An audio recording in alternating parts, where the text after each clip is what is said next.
Welcome to This Explainer. I'm your host today, but hey, I'm not just any normal host. I am the Fox, and I'm here to tell you the true story behind a super famous 80-word tale. Yep, I'm giving you the inside scoop on a story written way back around 400 BCE by a really clever guy named Aesop. It's called The Fox and the Grapes. So, are you ready to hear my side of the story? Let's jump right in.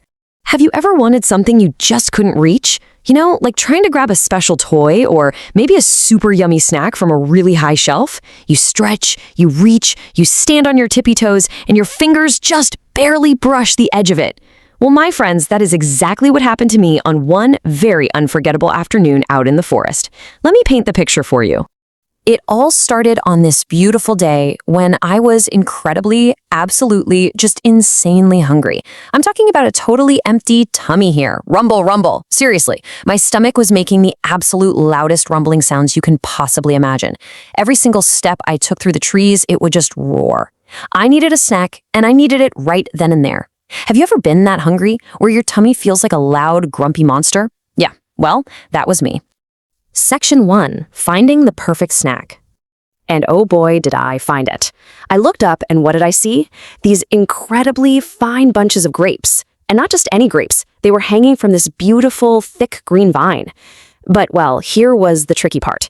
The vine was trained along a very high trellis. You know, a trellis is basically a tall wooden fence made for plants to climb.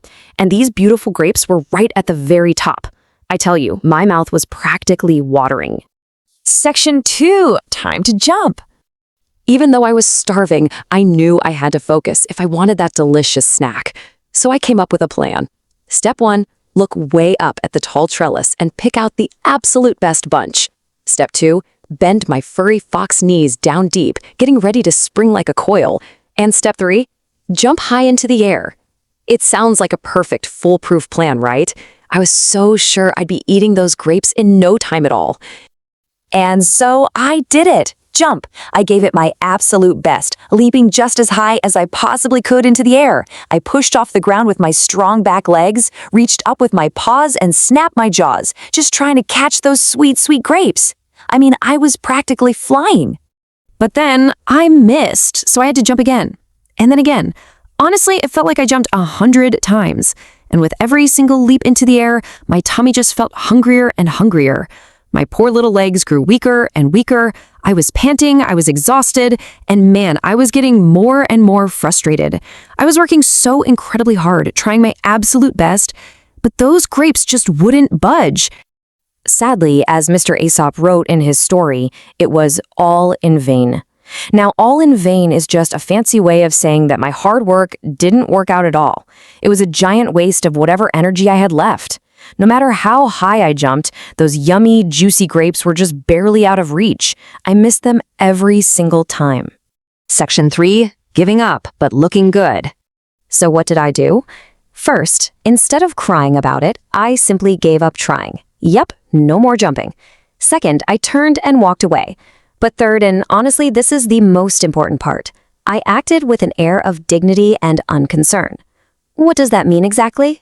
Well, it means I puffed out my chest, stuck my little nose up in the air, and strutted away, pretending I didn't care about those grapes at all.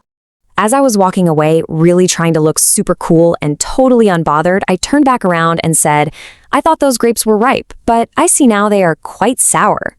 Do you see what I did right there? I made up a little excuse. I told myself, and anyone else who might have been watching, that I didn't actually want the grapes anyway because, hey, they were probably yucky and sour. Section 4, The Lesson of the Grapes.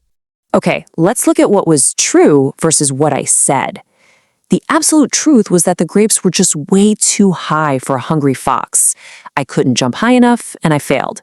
But what I said out loud? Well, that was a fib. It was a tiny lie to make myself feel better about not getting them. I basically blamed the grapes instead of just admitting they were just too hard for me to reach. Because of my famous little fib from way back in 400 BCE, people now use a very special phrase. We call it sour grapes. Today, people use the phrase sour grapes to describe when someone acts like they don't like something, or they pretend they don't want it, just because they're frustrated that they can't have it. Like, if you lose a fun game and say, well, that game is boring anyway. Guess what? That's sour grapes. So, my young friends, I'm going to leave you with this final thought. What will you do the next time you can't reach your grapes? The next time you feel hungry and frustrated because something is out of your reach or a goal is just a little too hard, will you tell a silly fib like I did and pretend you didn't want it? Or will you find a better, more honest way to handle your feelings? Think about that. Thank you so much for joining me on this explainer today. And remember, keep jumping and always stay honest.